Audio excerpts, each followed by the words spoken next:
咁啊，唔係全個國家係好似佢嗰度咁嘅樣㗎。你遲咗，佢已經走啦。佢女好心急，佢走咗一畢業啫，而家快啲就翻屋企喎。人哋基本上咧，你讀完書咧有1年，仲可以俾你喺度揾工，揾到工可以俾你做工做3年。今日睇人講話，佢走咗啦喎。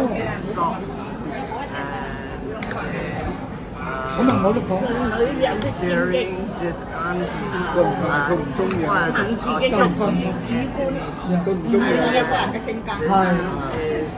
咁我哋去到香港嘅時候，我就揾阿啟一，我話你俾佢個聯絡地址俾我，聯絡電話，佢肯出嚟，我哋食咗餐飯，咁我就問佢：你喺邊度做工啊？你喺香港中意嗎？咁樣佢講緊嗰張，我喺呢度，嗰陣時仲喺電視台做工，電視台做工，咁佢話我而家申請緊做工咧，就喺呢度申請揾工落實，我得。佢一講呢句話咧，咁我就落實啲。我唔係有偏見啊，你唔好一邊講呢度嘢，你一行出。